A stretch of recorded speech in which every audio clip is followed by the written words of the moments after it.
Good morning.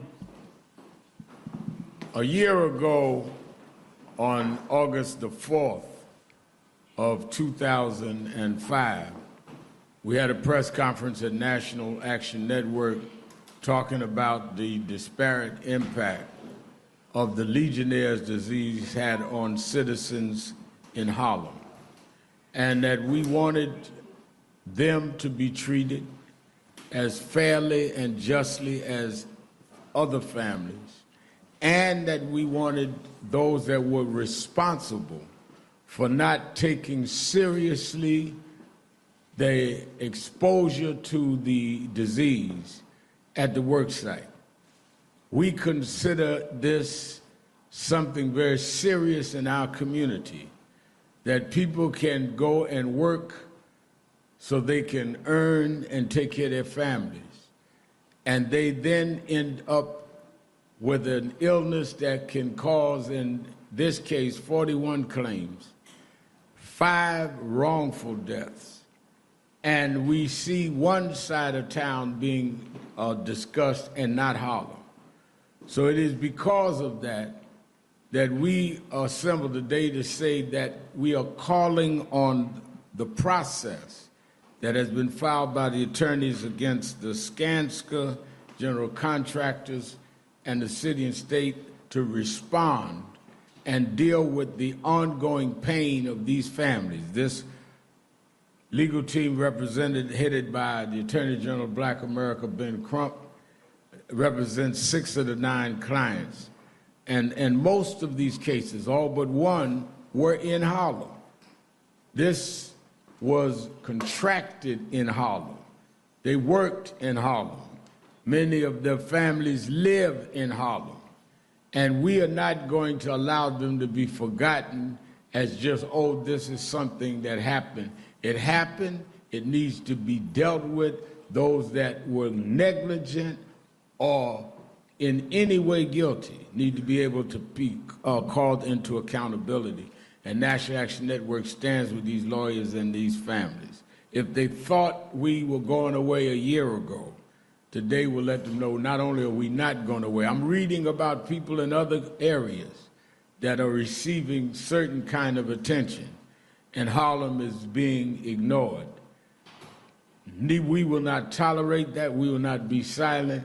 And the loved ones that remain will carry the pain for the rest of their lives, as well as those that were harmed that did not necessarily expire, but still suffer.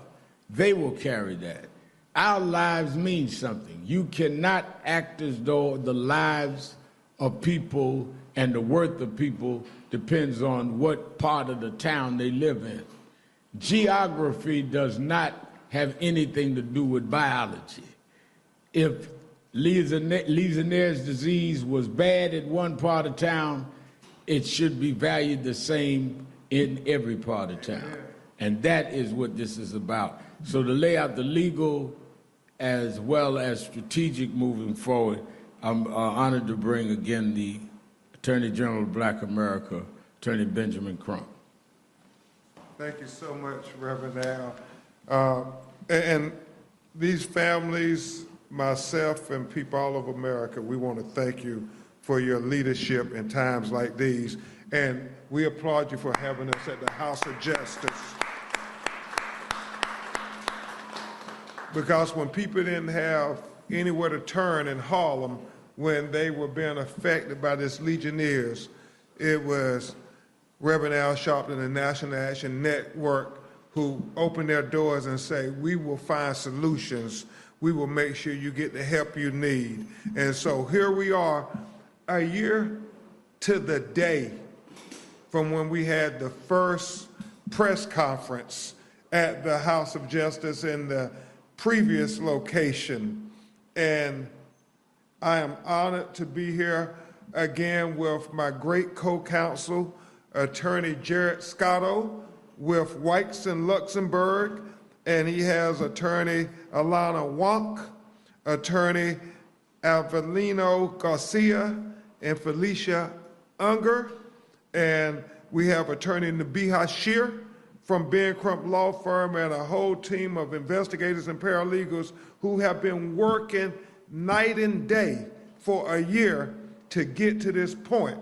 And Attorney Scotto, after I finish presenting to you, is going to give you some details to how much work we have done to be able to connect all the dots and let people know, Reverend Al, what really happened to cause this tragic outbreak of Legionnaires' disease.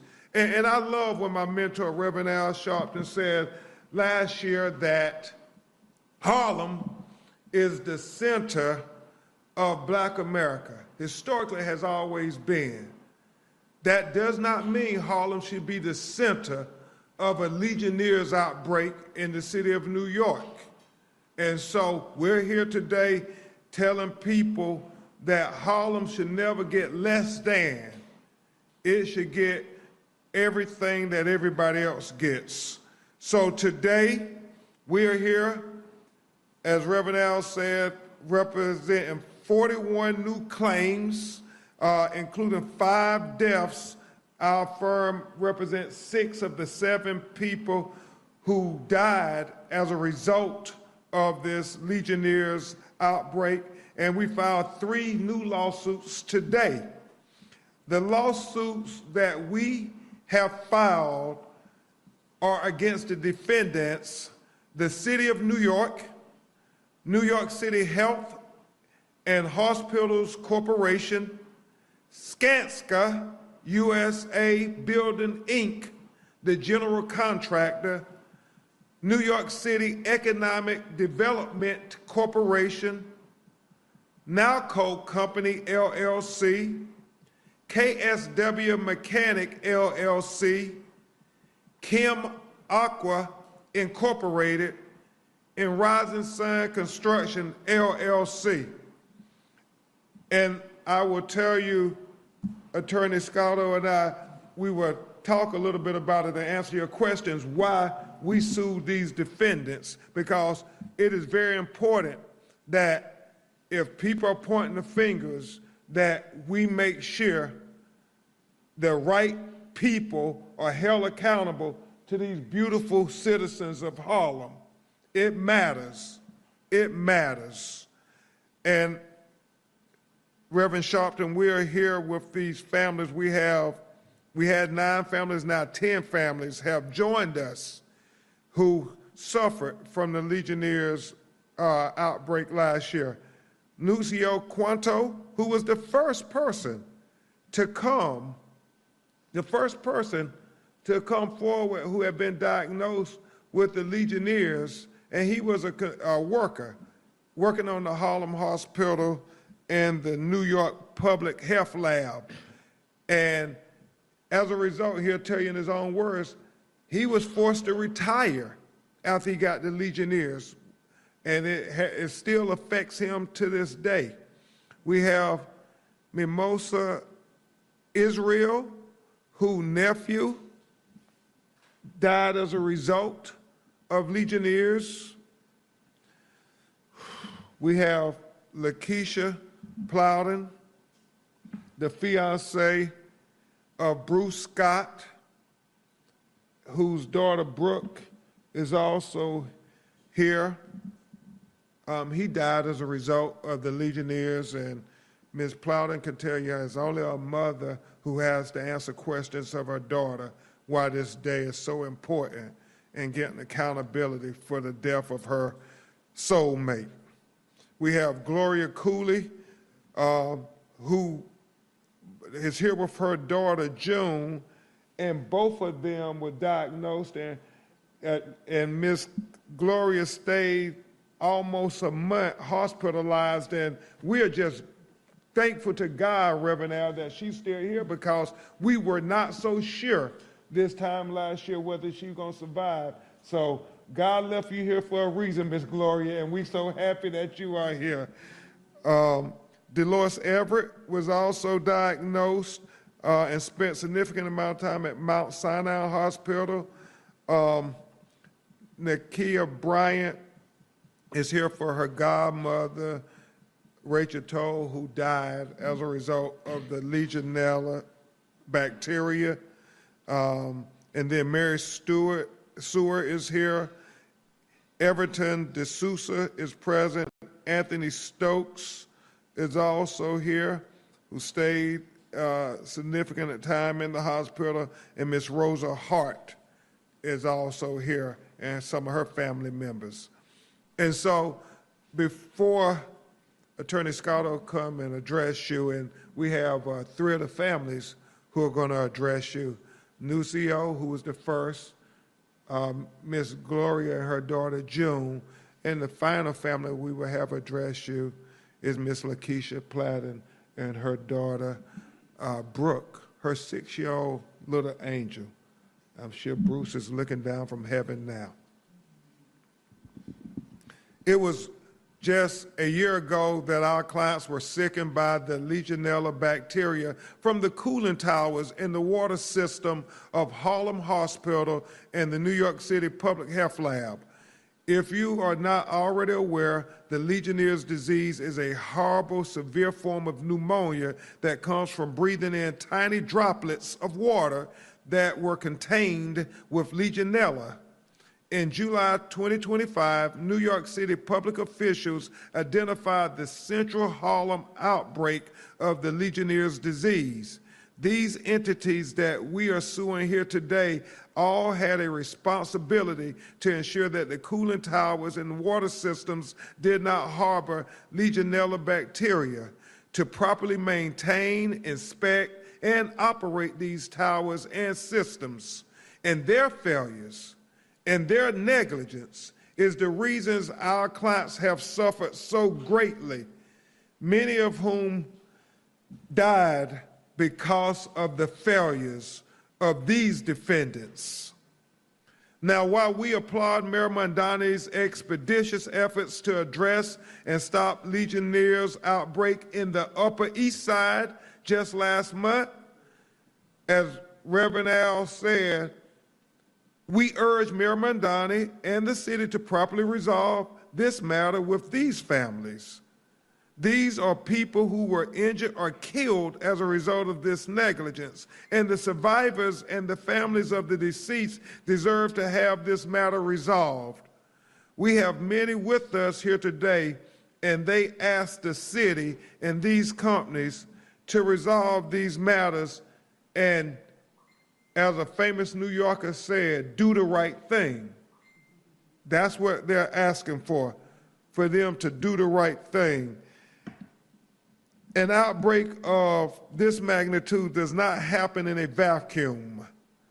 Public health safeguards exist for a reason, and when they are not followed, families, workers, and entire communities bear the consequences.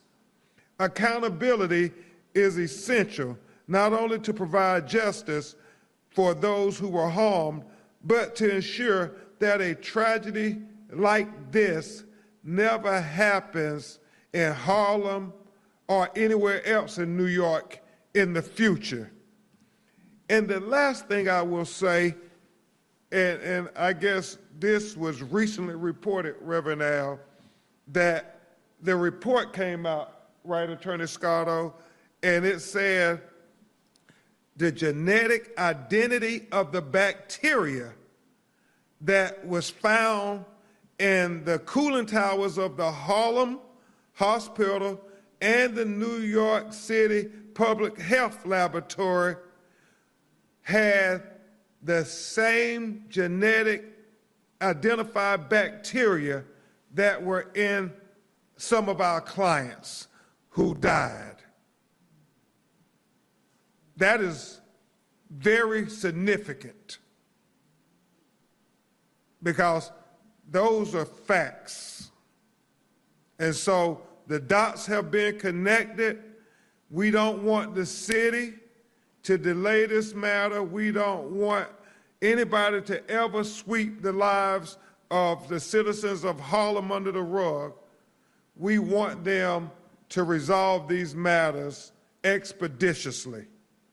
And at this time, you will hear from a young man, a great lawyer, who every day, him and these lawyers have been working on this. They're going to talk about the number of 5H hearings that they had with all 41 of the clients and how they have dotted every I and crossed every T, worked with all the experts nonstop, because we know that this Legionnaires outbreak didn't just happen, and we want to make sure that the people who were responsible will be held accountable. Attorney Jared Scotto from Wykes and Luxembourg. Let me say before we bring on Brother Scotto, who I think can wrap it up very well because he's worked hard on this, I want to hear from the families, because I want you to have the context when Attorney Scotto talks, the context of what we're saying from those that are the ones that are suffering from it. So let's start with... Okay, we're going to start with Lucio, then we're going to go to Miss Gloria.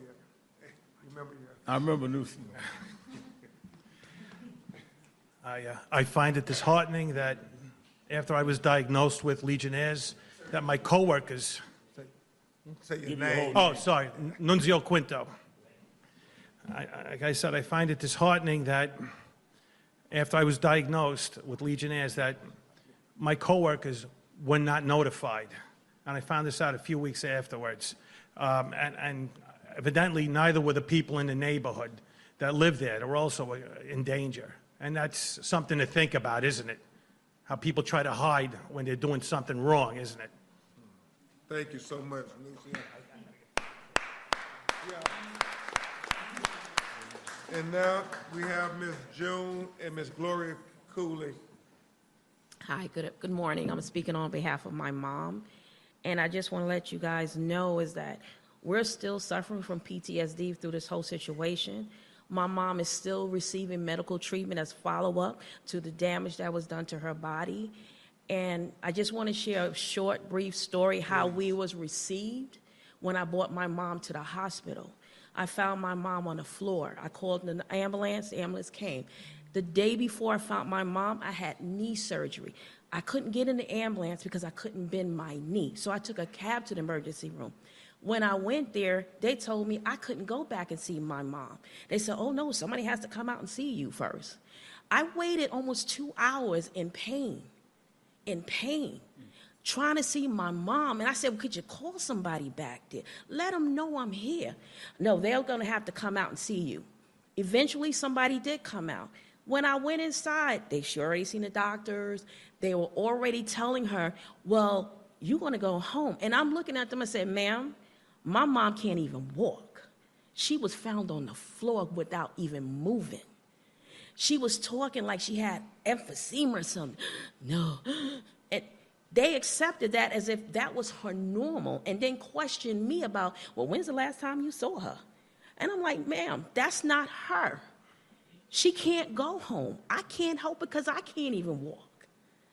And it just made it so like, what's going on here? Then I had to fight just for them to take the test for Legionnaire. They didn't want to do that. She was transferred from Harlem to Bellevue. Bellevue said, well, Harlem didn't do it.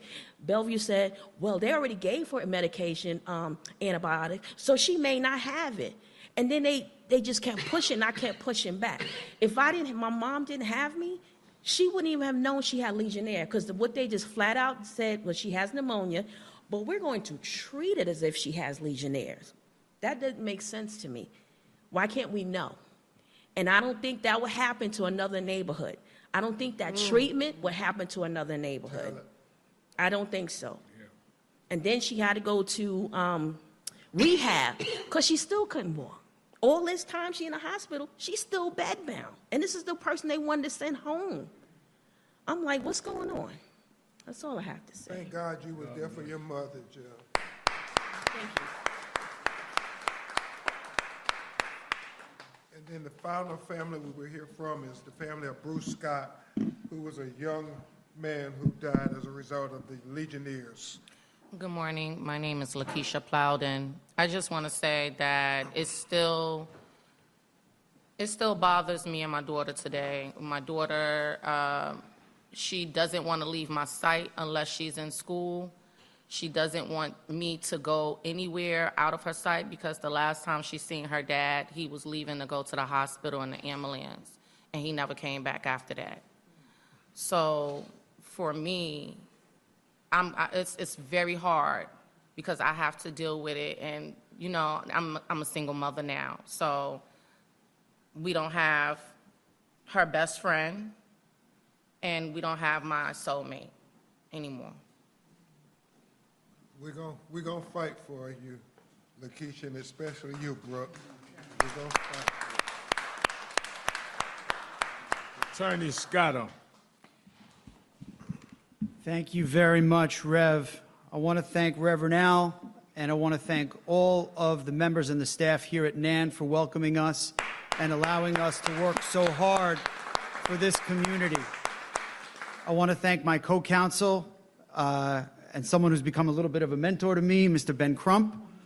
I want to thank everybody at my firm, especially the team that I'm working with, Alana Wolk, Avelino Garcia, Felicia Unger, and everybody else at W&L who supported us and all of our clients as we've worked so hard on this litigation since July of last year. Ben Crump Law and Whites and Luxembourg represent 52 people who were sickened and killed as a result of the 2025 Harlem Legionnaires outbreak. This morning, we filed 3 new lawsuits alleging the City of New York, Skanska, many of Skanska's subcontractors, and other named defendants were negligent in maintaining the cooling towers at Harlem Hospital and the New York City Public Health Laboratory located at 40 West 137th Street. In the year since we started working on these cases and working so closely with these families, we've learned a lot about what happened, and we've learned a lot about the things that should never have happened.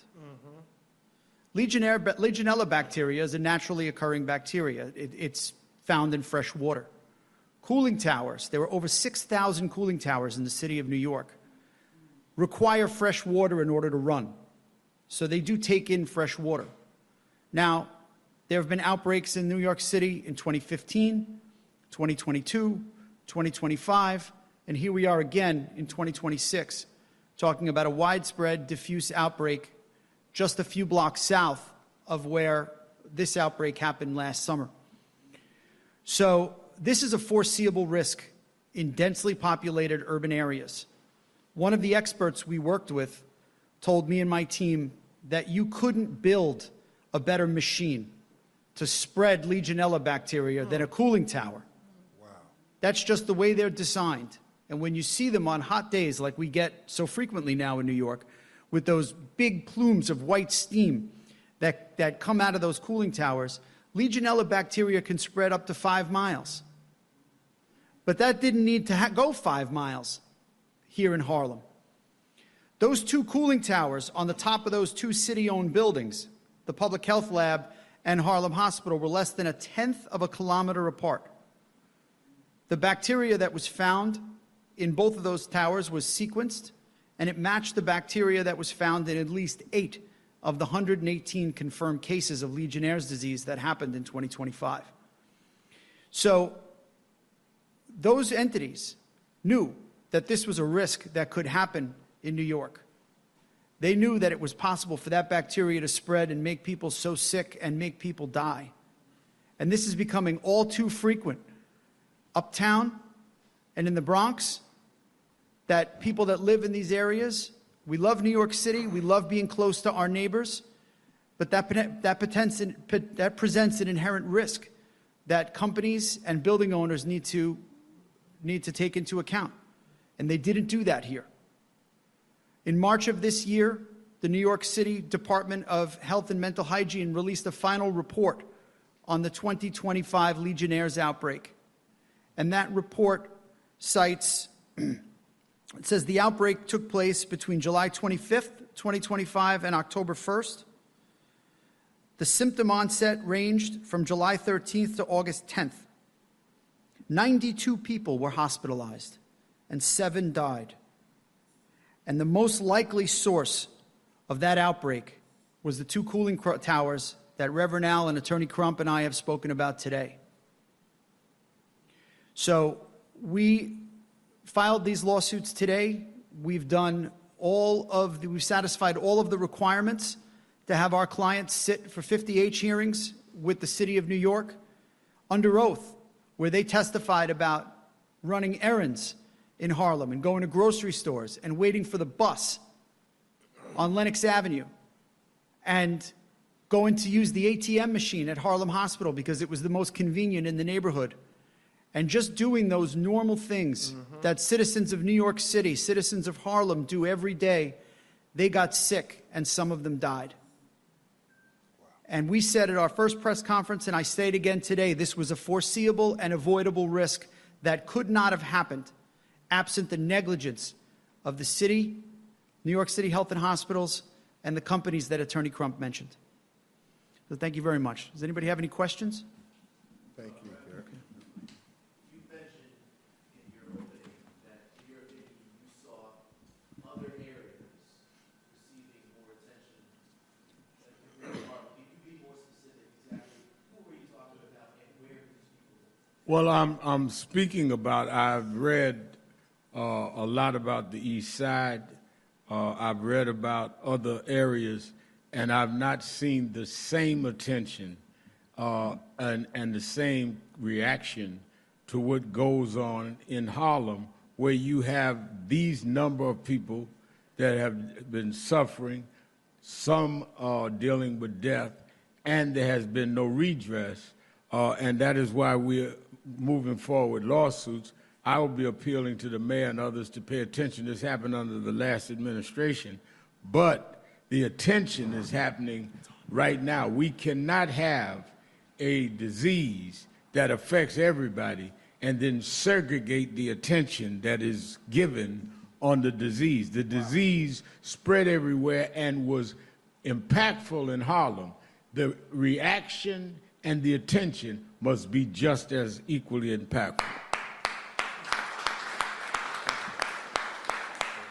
Just following up on what Jay asked, the current cluster that just wrapped up on the Upper East Side, 7 people also died and a similar number of hospitalizations.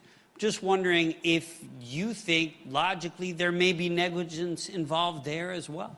I think that there may be negligence or there may be intention. I do not know, but I wanted to raise the issue publicly because when I saw that and knew we were coming upon a year, that's when I reached out to Attorney Crump and said, wait a minute, they cannot act as though we're not here. Harlem has been, as Scotto quoted me, so I'll quote myself, has been the central place of Black American culture. We cannot be the central place of this disease and then act like we're the invisible men that Ralph Ellison wrote about. We must make this fair and equitable for everybody. We don't begrudge the attention given to the East Side because everybody suffered and we should deal with that. But don't leave us in the dark. Thanks. What does accountability look like here? I think the lawsuits outline that. Yeah, and I'm sitting here as Rachel Two's goddaughter is shaking because she's like, my mother didn't have to die. She didn't have to die. I mean, this was so preventable. That's why you have the safety rules. And so the biggest thing is if you don't follow the safety rules, there are consequences. Where's Brooke at? I mean, how many times does Lakeisha have to talk to her about where her daddy is? I mean, there are consequences to not following the safety rules. So what do we want? We want accountability and we want justice. We want to say that the lives in Harlem are just as valuable as the lives anywhere else in New York. And that's what we're fighting for, to say that Harlem matters. Harlem matters. And Skanska the general contractor, the city, and all should be held accountable for how this happened, clearly with negligence, and then how we respond. And the response cannot be as negligent as the actual acts were themselves that caused this. In case of the judge rule in your favor, what is the kind of reparations or consequences that you are looking for the defendants? Yeah. You know, Rev, Attorney Nabihashir and Scholar, we were talking about this. You know, these 50H hearings where these people testify to doing the most mundane things, Rev. I mean, it could have been people working at the House of Justice. If they went by Harlem Hospital that day, they would have likely been infected, and who knows what long-term effects that pneumonia was going to have on your respiratory system. And so we want them to get the treatment they need. We want to make sure Nunzio, he wasn't ready to retire from work. I mean, after he got Legionnaires, he never got back to where he was at, and so he was forced in retirement. This had real consequences on real people who lived in Harlem. And I get emotional a little bit because Reverend Al and the House of Justice, we've done so much there in Harlem, and we see how good the people are in Harlem, and they deserve to be treated with the same dignity and respect as anybody else. They should not be treated less than. They should never get less attention when they're suffering a tragedy than anybody else. And so that's what this lawsuit is about. Is there a dollar figure attached to the fine? The full value of the loss of lives that were taken. Anyone else? Are you seeking any policy changes to prevent future outbreaks in these suits? Yes, the Bihar. Jared? I would say that the city council has been pretty proactive about policy changes. There were some changes to the local laws requiring the frequency of testing of cooling towers that were put into effect after the 2015 outbreak in the Bronx that took 16 lives. And there were some additional changes that were put in by the city council after the 2025 outbreak in Harlem. And it seems like, regardless of those particular codes weren't necessarily followed in this situation. We'll take two more. Hi.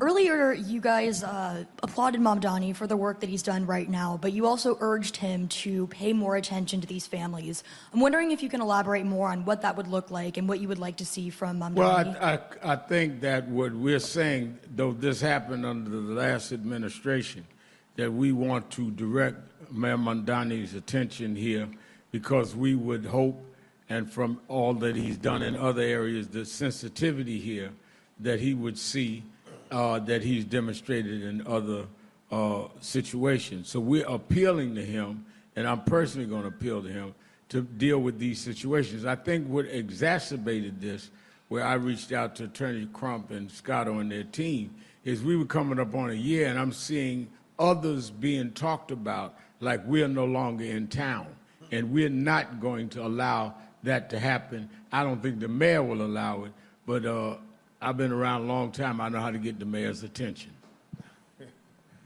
And like Reverend Al's good friend Spike Lee said, we just want the city to do the right thing. That's right. Yes, sir. Yes. Can you speak to Skanska and the contractor's role in all this? Because isn't it the building owners who are ultimately responsible of taking care of these towers? And can you just speak to the sort of the tragic irony that these are city health facilities where... I think you hit it right on the head that it is a tragic irony that they are city health facilities. I mean, look at how many people that are on stage with us here and how many other folks in Harlem got sick from those two cooling towers and then went and sought treatment at Harlem Hospital. And then you've heard about, like June said, the disparate treatment that her mom received at two city hospitals, one Harlem Hospital and the other Bellevue. I'm going to speak briefly to answer the first part of your question. The public health lab was an active construction site. It was still being built. It hadn't been opened, and there were workers all over the place. That's where Nunzio was when he got sick. He was working on the fire alarm system. And that Skanska was still in control of that site. and the general contractors that came in and the designers that designed that cooling tower. Actually, there were some issues with that was cited in the city report as well, that it was an overly complex system, and that may have contributed to it. And that's a finding that was made by the Department of Health and Mental Hygiene. So each one of these entities has a role, a definitive role, in the building, the maintenance, and the control of that cooling tower that was unregistered with the city, that didn't have the safety features installed. The safety features were not connected to the internet, so they didn't know that there were parts of that cooling tower on top of the public health lab that weren't working, that weren't letting bad water out and having clean water come in.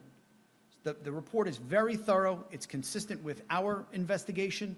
We're very happy that the city put it out, but I join in Reverend Allen and Attorney Crump's calls for the Mamdani administration to take a look at resolving these issues and seeing these families get the justice and the resolution that they deserve.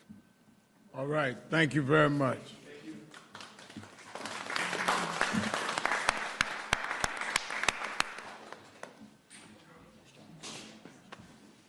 Mentor, always. You're the best now, lawyer.